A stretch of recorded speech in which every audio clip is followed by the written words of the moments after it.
reverse. Several technical indicators identify tops by tracing a pattern called bearish divergence.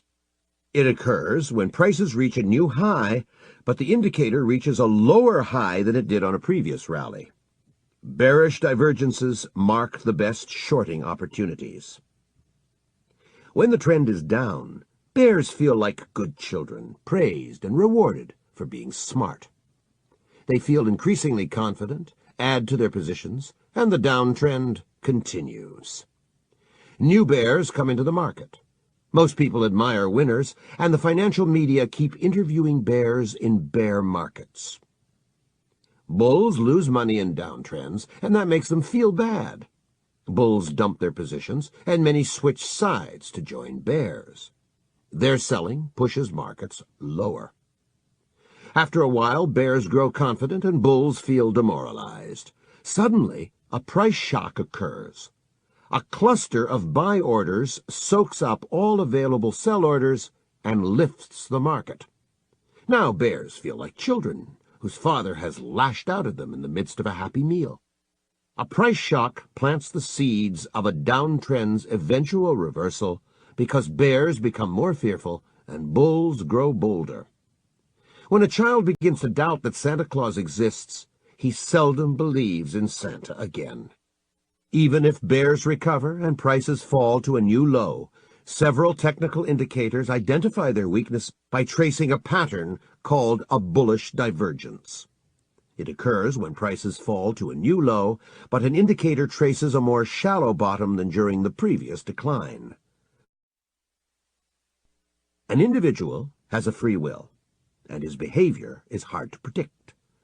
Group behavior is more primitive and easier to follow. When you analyze markets, you analyze group behavior. You need to identify the direction in which groups run and their changes. Groups suck us in and cloud our judgment.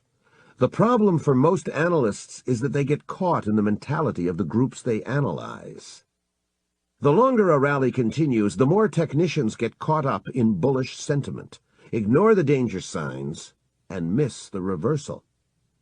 The longer a decline goes on, the more technicians get caught up in bearish gloom and ignore bullish signs. This is why it helps to have a written plan for analyzing the markets. We have to decide in advance what indicators we will watch and how we will interpret them. Floor traders use several tools for tracking the quality and intensity of a crowd's feelings. They watch the crowd's ability to break through recent support and resistance levels. They keep an eye on the flow of paper, customer orders that come to the floor in response to price changes. Floor traders listen to the changes in pitch and volume of the roar on the exchange floor. If you trade away from the floor, you need other tools for analyzing crowd behavior. Your charts and indicators reflect mass psychology in action. A technical analyst is an applied social psychologist, often armed with a computer. Technical analysts believe that prices reflect everything known about the market, including all fundamental factors. Each price represents the consensus of value of all market participants.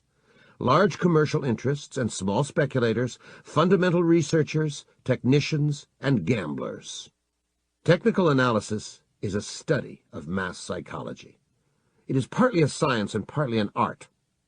Technicians use many scientific methods, including mathematical concepts of game theory, probabilities, and so on. Many technicians use computers to track sophisticated indicators. Technical analysis is also an art. The bars on a chart coalesce into patterns and formations. When prices and indicators move, they produce a sense of flow and rhythm, a feeling of tension and beauty that helps you sense what is happening and how to trade. Individual behavior is complex, diverse, and difficult to predict. Group behavior is primitive. Technicians study the behavior patterns of market crowds. They trade when they recognize a pattern that preceded past market moves. A tremendous volume of information pours out of the markets during trading hours. Changes in prices tell us about the battles of bulls and bears. Your job is to analyze this information and bet on the dominant market group. Dramatic forecasts are a marketing gimmick.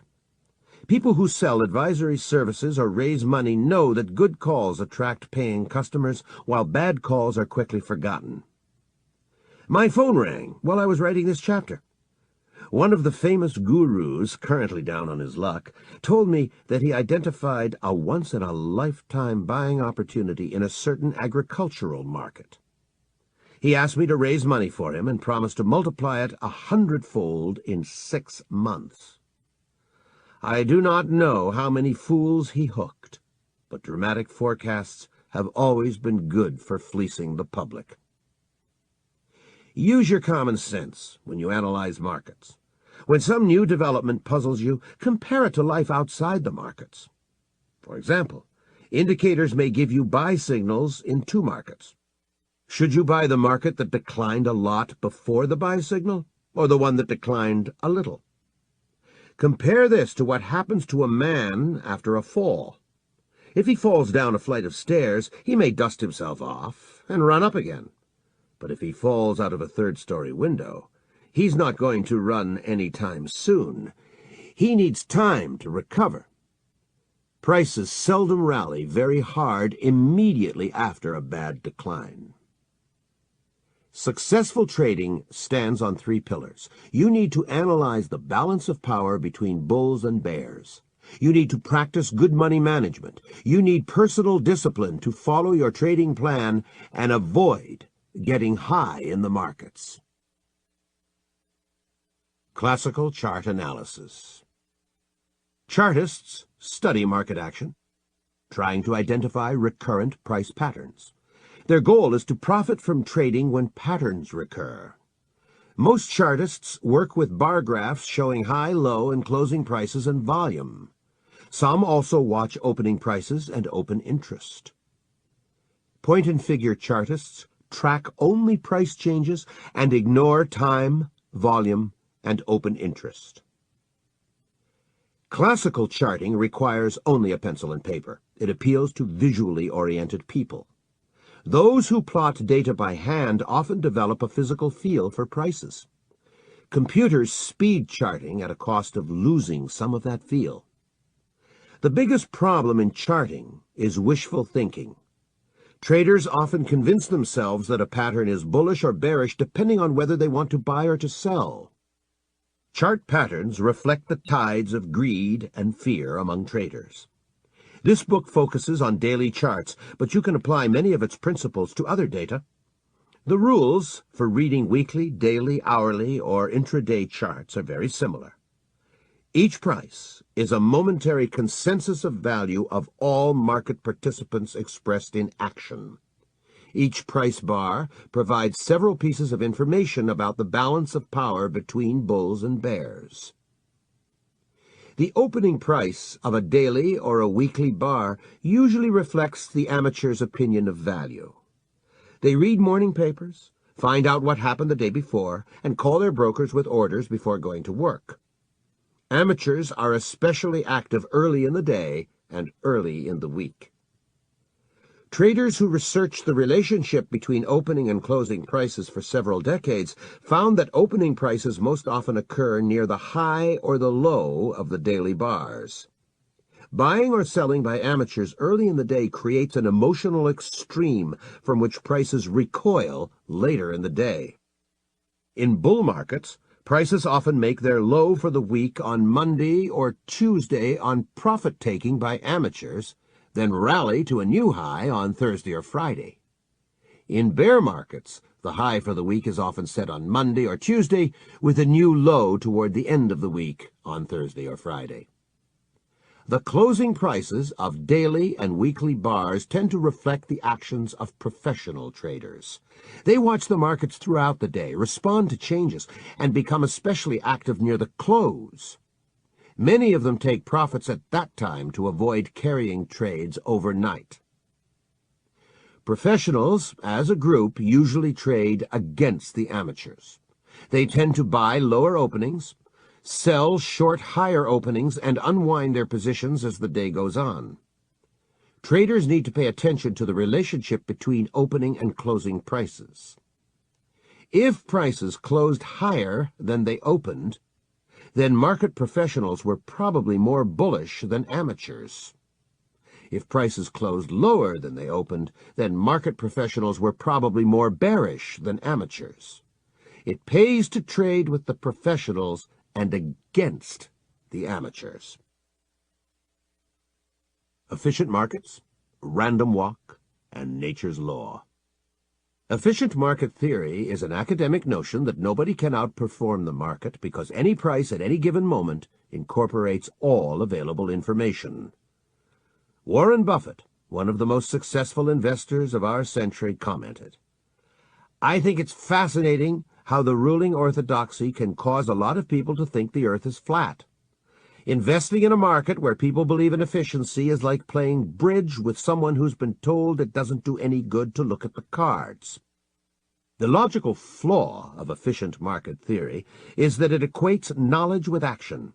People may have knowledge, but the emotional pull of the crowd often leads them to trade irrationally. A good analyst can detect repetitive patterns of crowd behavior on his charts and exploit them.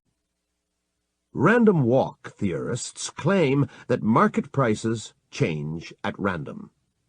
Of course, there is a fair amount of randomness or noise in the markets, just as there is randomness in any other crowd milling around. An intelligent observer can identify repetitive behavior patterns of a crowd and make sensible bets on their continuation or reversal. People have memories. They remember past prices, and their memories influence their buying and selling decisions. Memories help create support under the market and resistance above it. Random walkers deny that memories of the past influence our behavior in the present. As Milton Friedman has pointed out, prices carry information about the availability of supply and the intensity of demand. Market participants use that information to make their buying and selling decisions. For example, consumers buy more merchandise when it is on sale and less when prices are high. Financial traders are just as capable of logical behavior as homemakers in a supermarket. When prices are low, bargain hunters step in. A shortage can lead to a buying panic, but high prices choke off demand. Nature's law is the rallying cry of a clutch of mystics who oppose random walkers in the financial markets.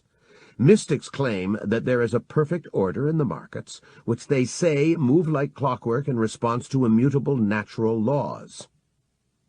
R.N. Elliott even titled his last book, Nature's Law.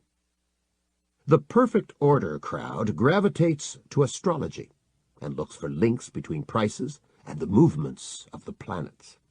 Most mystics try to hide their astrological bent, but it is easy to draw them out of a shell. Next time someone talks to you about natural order in the markets, ask him about astrology. He will probably jump at the chance to come out of the closet and talk about the stars. Those who believe in perfect order in the markets accept that tops and bottoms can be predicted far into the future. Amateurs love forecasts, and mysticism provides a great marketing gimmick. It helps sell courses, trading systems, and newsletters. Mystics, random walk academics, and efficient market theorists have one trait in common. They are equally divorced from the reality of the markets. Extremists argue with one another, but they think alike. Support and resistance. A ball hits the floor and bounces. It drops after it hits the ceiling. Support and resistance are like a floor and a ceiling, with prices sandwiched between them. Understanding support and resistance is essential for understanding price trends and chart patterns. Rating their strength helps you decide whether the trend is likely to continue or to reverse. Support is a price level where buying is strong enough to interrupt or reverse a downtrend. When a downtrend hits support, it bounces like a diver who hits the bottom and pushes away from it. Support is represented on a chart by a horizontal or near-horizontal line connecting several bottoms. Resistance is a price level where selling is strong enough to interrupt or reverse an uptrend. When an uptrend hits resistance, it stops or tumbles down like a man who hits his head on a branch while climbing a tree. Resistance is represented on a chart by a horizontal or near horizontal line connecting several tops. Minor support or resistance causes trends to pause, while major support or resistance causes them to reverse. Traders buy at support and sell at resistance, making their effectiveness a self-fulfilling prophecy. Support and resistance exist because people have memories. Our memories prompt us to buy and sell at certain levels. Buying and selling by crowds of traders creates support and resistance. If traders remember that prices have recently stopped falling and turned up from a certain level, they are likely to buy when prices approach that level again. If traders remember that an uptrend has recently reversed after rising to a certain peak, they tend to sell and go short when prices approach that level again. For example, all major rallies in the stock market from 1966 until 1982 ended whenever the Dow Jones Industrial Average rallied to 950 or 1050. The resistance was so strong that traders named it a graveyard in the sky. Once the bulls rammed the market through that level, it became a major support area. Support and resistance exist because masses of traders feel pain and regret. Traders who hold losing positions feel intense pain. Losers are determined to get out as soon as the market gives them another chance. Traders who missed an opportunity feel regret and also wait for the market to give them a second chance. Feelings of pain and regret are mild in trading ranges where swings are small and losers do not get hurt too badly.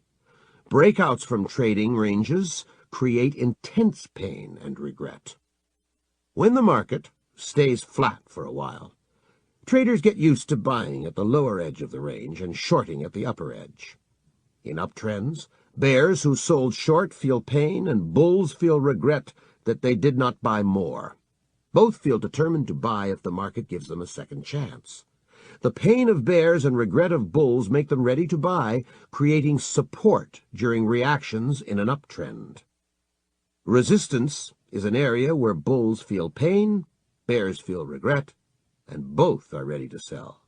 When prices break down from a trading range, bulls who bought feel pain, feel trapped, and wait for a rally to let them get out even. Bears regret that they have not shorted more and wait for a rally to give them a second chance to sell short. Bulls' pain and bears' regret create resistance, a ceiling above the market in downtrends. The strength of support and resistance depends on the strength of feelings among masses of traders. A congestion area that has been hit by several trends is like a cratered battlefield. Its defenders have plenty of cover, and an attacking force is likely to slow down. The longer prices stay in a congestion zone, the stronger the emotional commitment of bulls and bears to that area. When prices approach that zone from above, it serves as support. When prices rally into it from below, it acts as resistance.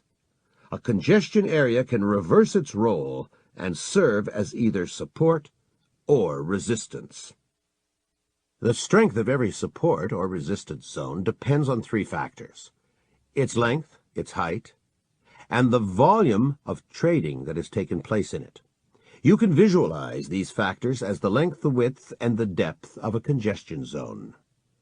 The longer a support or resistance area, its length of time or the number of hits it took, the stronger it is.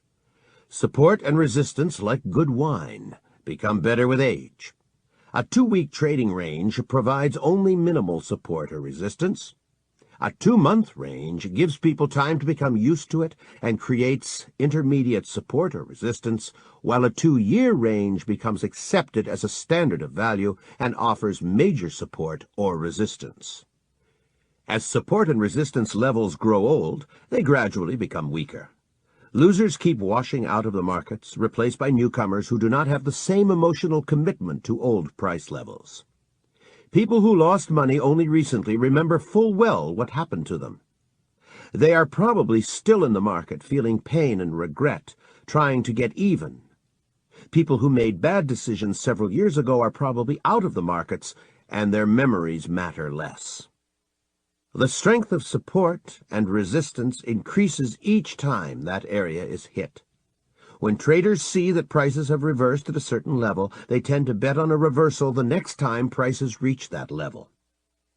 The taller the support and resistance zone, the stronger it is. A tall congestion zone is like a tall fence around a property.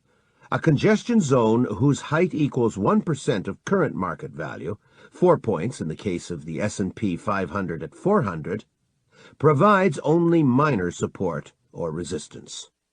A congestion zone that is 3% tall provides intermediate support or resistance, and a congestion zone that is 7% tall or higher can grind down a major trend. The greater the volume of trading in a support and resistance zone, the stronger it is. High volume in a congestion area shows active involvement by traders, a sign of strong emotional commitment. Low volume shows that traders have little interest in transacting at that level, a sign of weak support or resistance. Trading rules. 1. Whenever the trend you are riding approaches support or resistance, tighten your protective stop. A protective stop is an order to sell below the market when you are long, or to cover shorts above the market when you are short. This stop protects you from getting badly hurt by an adverse market move. A trend reveals its health by how it acts when it hits support or resistance. If it is strong enough to penetrate that zone, it accelerates, and your tight stop is not touched. If a trend bounces away from support or resistance, it reveals its weakness. In that case, your tight stop salvages a good chunk of profits. 2. Support and resistance are more important on long-term charts than on short-term charts. Weekly charts are more important than dailies. A good trader keeps an eye on several time frames and defers to the longer one. If the weekly trend is sailing through a clear zone, the fact that the daily trend is hitting resistance is less important. When a weekly trend approaches support or resistance, you should be more inclined to act. 3. Support and resistance levels are useful for placing stop-loss and protect-profit orders. The bottom of a congestion area is the bottom line of support. If you buy and place your stop below that level, you give the uptrend plenty of room. More cautious traders buy after an upside breakout and place a stop in the middle of a congestion area. A true upside breakout should not be followed by a pullback into the range, just as a rocket is not supposed to sink back to its launching pad.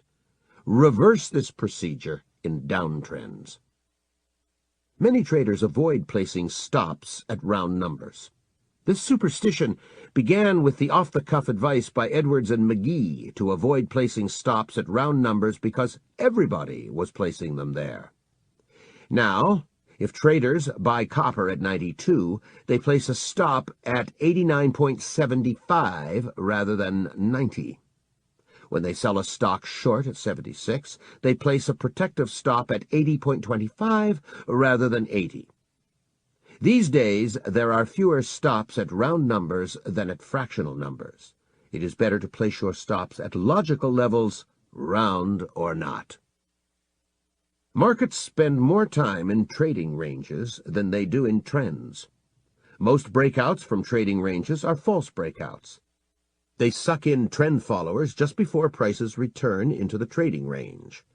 A false breakout is the bane of amateurs, but professional traders love them. Professionals expect prices to fluctuate without going very far most of the time. They wait until an upside breakout stops reaching new highs or a downside breakout stops making new lows. Then they pounce. They fade the breakout, trade against it, and place a protective stop at the latest extreme point. It is a very tight stop and their risk is low, while there is a big profit potential from a pullback into the congestion zone. The risk-reward ratio is so good that professionals can afford to be wrong half the time and still come out ahead of the game. The best time to buy an upside breakout on a daily chart is when your analysis of the weekly chart suggests that a new uptrend is developing. True breakouts are confirmed by heavy volume, while false breakouts tend to have light volume.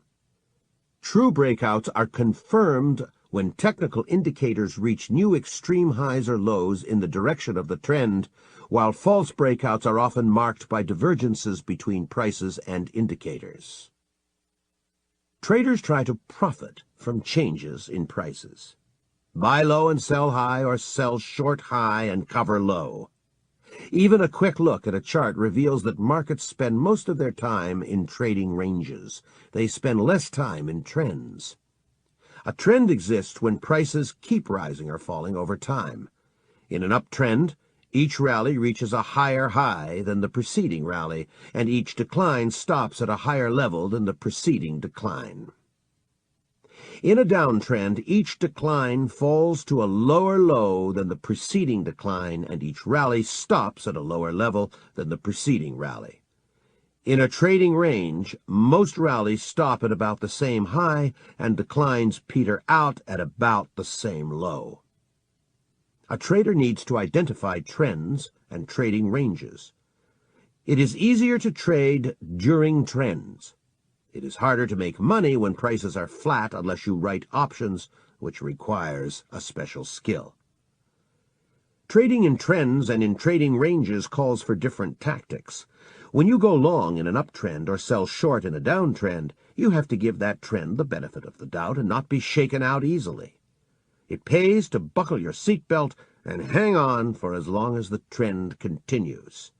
When you trade in a trading range, you have to be nimble and close out your position at the slightest sign of a reversal. Another difference in trading tactics between trends and trading ranges is the handling of strength and weakness.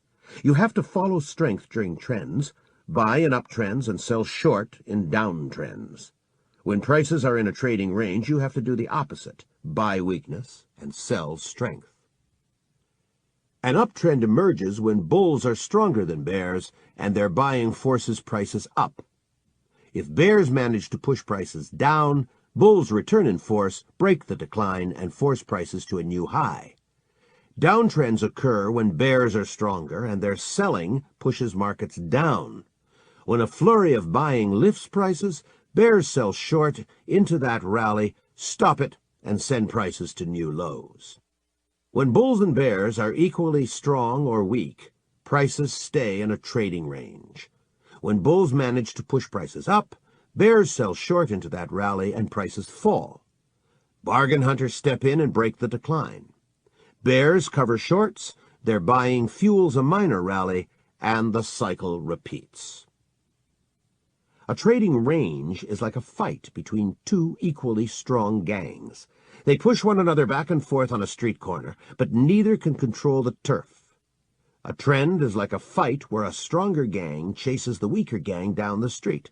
Every once in a while, the weaker gang stops and puts up a fight, but then is forced to turn and run again. Prices in trading ranges go nowhere, just as crowds spend most of their time in aimless milling.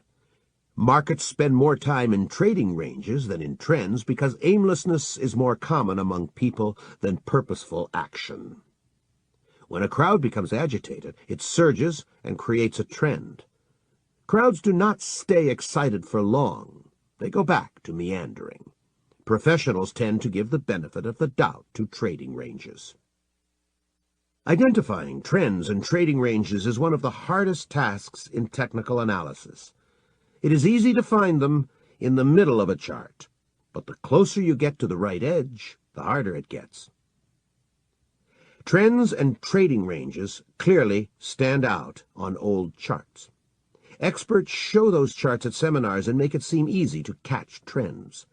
Trouble is, your broker does not allow you to trade in the middle of the chart. He says you must make your trading decisions at the hard right edge of the chart.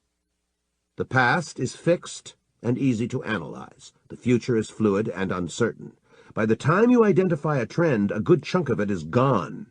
Nobody rings a bell when a trend dissolves into a trading range.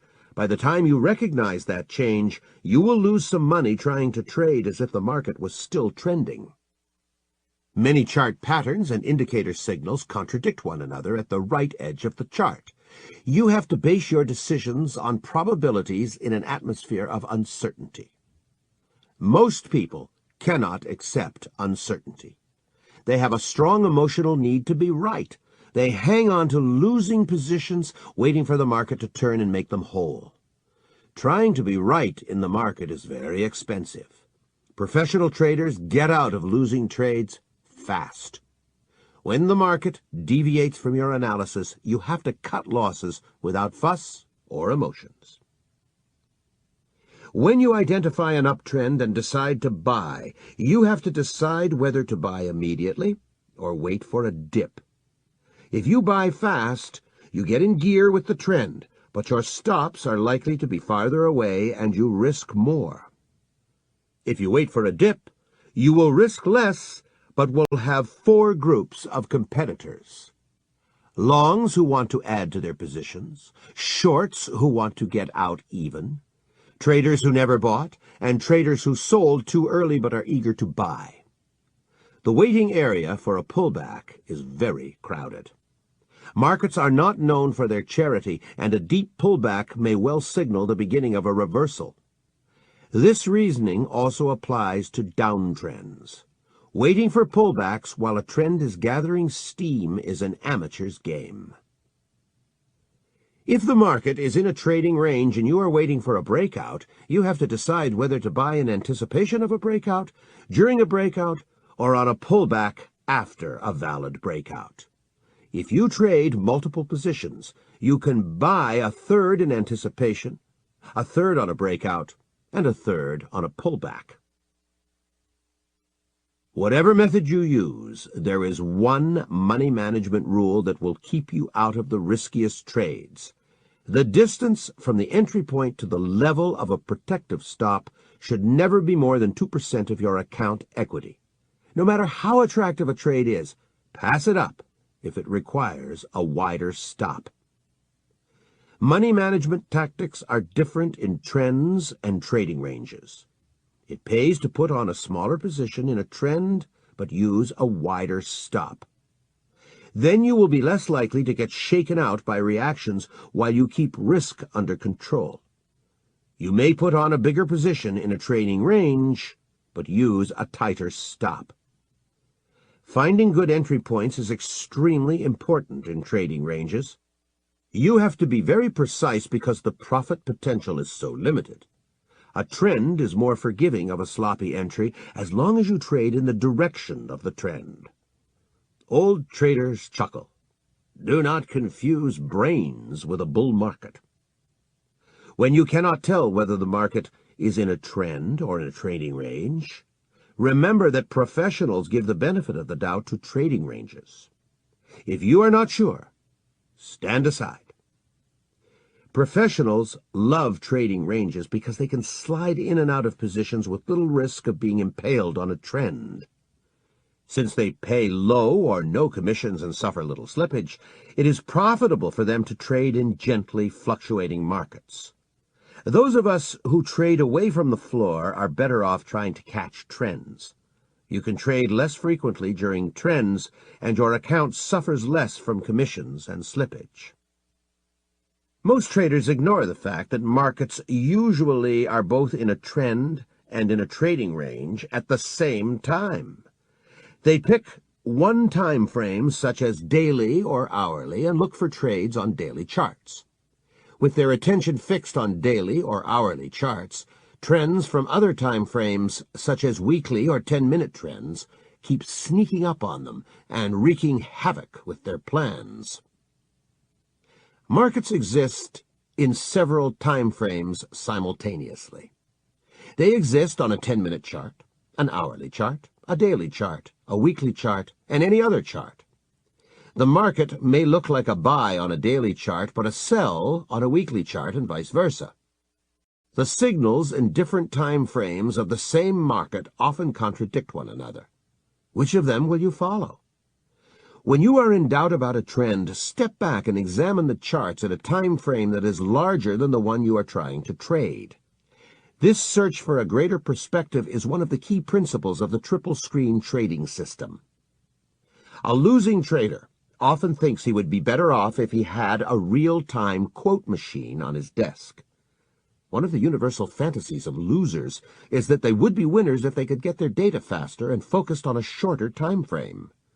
But they lose money even faster with a quote system. When that happens, some losers say they would be better off trading right on the exchange floor without any delay for data transmission. But more than half of floor traders wash out in their first year. Being in the middle of the action does not do losers any good. The conflicting signals in different time frames of the same market are one of the great puzzles in market analysis. What looks like a trend on a daily chart may show up as a blip on a flat weekly chart. What looks like a flat trading range on a daily chart shows rich uptrends and downtrends on an hourly chart, and so on.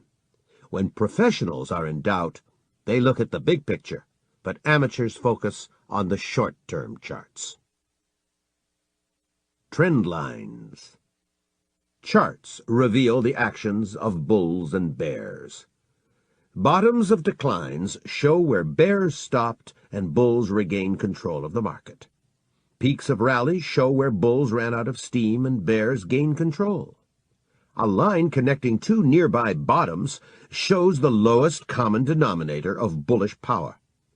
A line that connects two nearby tops shows the lowest common denominator of the power of bears. Those lines are called trend lines. Traders use them to identify trends. When prices rally, draw an uptrend line across the bottoms. When prices decline, draw a downtrend line across the tops. Projecting those lines into the future helps anticipate buying and selling points.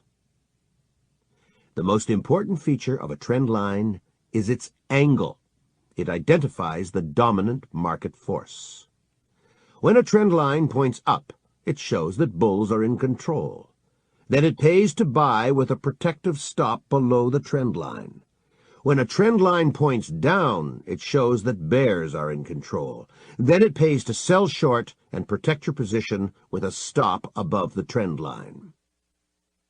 Most chartists draw a trend line through extreme high and low points, but it is better to draw it through the edges of congestion areas. Those edges show where the majority of traders have reversed direction. Technical analysis is poll-taking, and poll-takers want to track opinions of masses, not of a few extremists. Drawing trend lines through the edges of congestion areas is somewhat subjective. You have to watch out for the temptation to slant your ruler. Panic dumping by bulls at the bottoms and panic covering by bears at the tops create extremes, which appear as long tails on the charts. You want to base your trend lines on the edges of congestion areas and not on tails, because tails show little about the crowd other than its tendency to panic.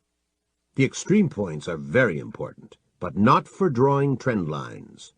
Markets usually recoil from those tails, offering opportunities to short-term traders. A bar that looks like a finger sticking out of a tight chart pattern provides a valuable reference point for short-term traders. Markets constantly fluctuate, seeking an area that generates the highest volume of trading. A tail shows that a certain price has been rejected by the market. It usually leads to a swing in the opposite direction. As soon as you recognize a tail, trade against it. Place your protective stop halfway through the tail. If the market starts chewing its tail, it is time to get out. The single most important feature of a trend line is its slope. When a trend line slants up, bulls are in control, and it pays to look for buying opportunities. When a trend line slants down, bears are in control, and it pays to look for shorting opportunities. You can rate the importance of any trend line by examining 5 factors. The time frame of the trend line, its length, the number of times prices touch it, its angle, and volume. The longer the time frame, the more important the trend line. A trend line on a weekly chart identifies a more important trend than a daily trend line. A trend line on a daily chart identifies a more important trend than an hourly trend line, and so on. The longer the trend line, the more valid it is. A short trend line reflects mass behavior over a short period. A longer trend line reflects mass behavior over a longer time. The longer a trend continues, the greater its inertia. A major bull market may follow its trend line for several years. The more contacts between prices and trend line, the more valid that line. When the trend is up, a return to the trend line shows a rebellion among bears. When the trend is down, a rally to the trend line shows a rebellion by the bulls. When prices pull back to a trend line and then bounce away from it, you know that the dominant market group has beaten the rebels. A preliminary trend line is drawn across only 2 points. 3 points of contact make that line more valid. 4 or 5 points of contact show that the dominant market crowd is firmly in control. The angle between a trend line and the horizontal axis reflects the emotional intensity of the dominant market crowd. A steep trend line shows that the dominant crowd is moving rapidly. A relatively flat trend line shows that the dominant crowd is moving slowly. A shallow trend line is likely to last longer, like a turtle racing against a hare. It pays to measure the angle of every trend line and write it down on your chart. This can be done using a computer, a protractor, or a Chinese charting tool. Comparing angles of trend lines shows whether the dominant market crowd is becoming more bullish or bearish. It is uncanny how often trend lines trace the same angle time and again in a given market. It may be because the key players seldom change. Sometimes prices accelerate away from their trend line. Then you can draw a new, steeper trend line. It shows that a trend is speeding up, becoming unsustainable.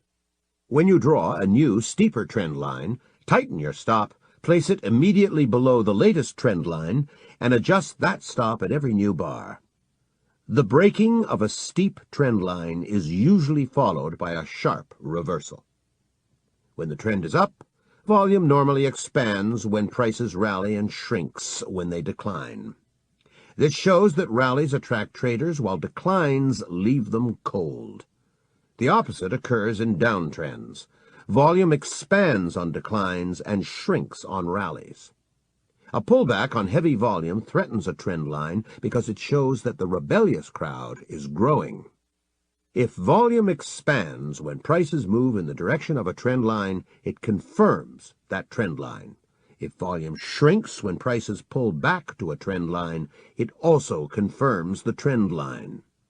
If volume expands when prices return to a trend line, it warns of a potential break. If volume shrinks when prices pull away from a trend line, it warns that the trend line is in danger. The breaking of a well-established trend line shows that the dominant market crowd has lost its power. You have to be careful not to anticipate trading signals. Most traders lose money when they jump the gun. A trend line is not a glass floor under the market. One crack and it is gone. It is more like a fence that bulls or bears can lean on. They can even violate it a bit without toppling it, the way animals shake a fence.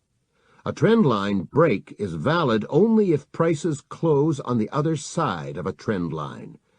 Some traders insist that a trend line has to be penetrated by 2 or 3 percentage points of price.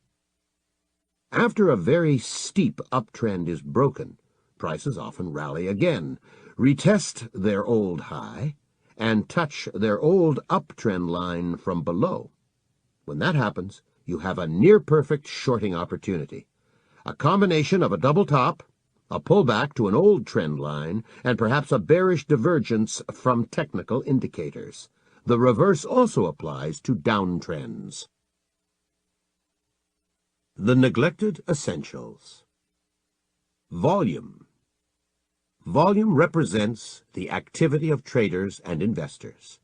Each unit of volume in the market reflects the action of two persons. One trader sells a share and another buys a share, or one buys a contract and another sells a contract. Daily volume is the number of contracts or shares traded in one day. Traders usually plot volume as a histogram, vertical bars whose height reflects each day's volume. They usually draw it underneath prices. Changes in volume show how bulls and bears react to price swings. Changes in volume provide clues as to whether trends are likely to continue or to reverse. Some traders ignore volume. They think that prices already reflect all information known to the market. They say, "You get paid on price and not on volume." Professionals, on the other hand, know that analyzing volume can help them understand markets deeper and trade better. There are three ways to measure volume. 1. The actual number of shares or contracts traded. For example, the New York Stock Exchange reports volume this way. This is the most objective way of measuring volume. 2. The number of trades that took place. For example, the London Stock Exchange reports volume this way. This method is less objective because it does not distinguish between a 100-share trade and a 5,000-share trade. 3. Tick volume is the number of price changes during a selected time, such as 10 minutes or an hour. It is called tick volume because most changes equal one tick. Most futures exchanges in the United States do not report intraday volume, and day traders use tick volume as its proxy. Volume reflects the degree of financial and emotional involvement, as well as pain, of market participants. A trade begins with a financial commitment by two persons. The decision to buy or sell may be rational, but the act of buying or selling creates an emotional commitment in most people.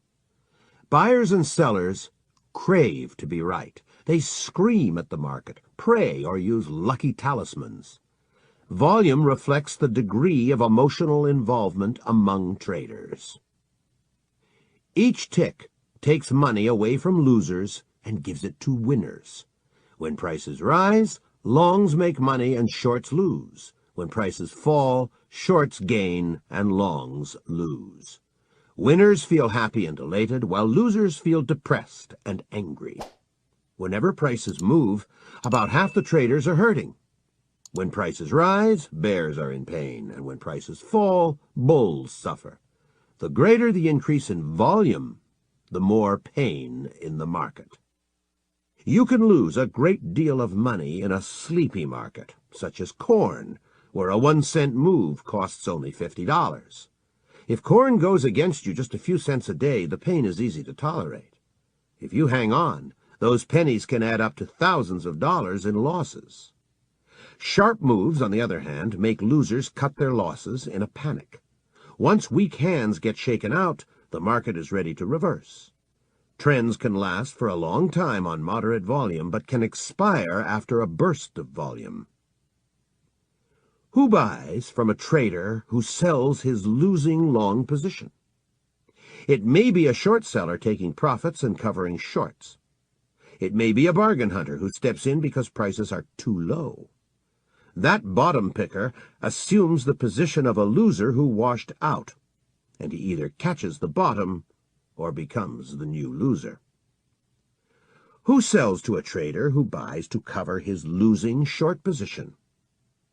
It may be a savvy investor who takes profits on his long position. It also may be a top picker who sells short because he thinks that prices are too high. He assumes the position of a loser who covered his shorts, and only the future will tell whether he is right or wrong. When shorts give up during a rally, they buy to cover and push the market higher. Prices rise, flush out even more shorts, and the rally feeds on itself. When longs give up during a decline, they sell and push the market lower. Falling prices flush out even more longs, and the decline feeds on itself. Losers who give up propel trends. A trend that moves on steady volume is likely to continue. Steady volume shows that new losers replace those who wash out. Trends need a fresh supply of losers, the way builders of the ancient pyramids needed a fresh supply of slaves. Falling volume shows that the supply of losers is running low, and a trend is ready to reverse. It happens after enough losers catch on to how wrong they are. Old losers keep bailing out, but fewer new losers come in. Falling volume gives a sign that the trend is about to reverse. A burst of extreme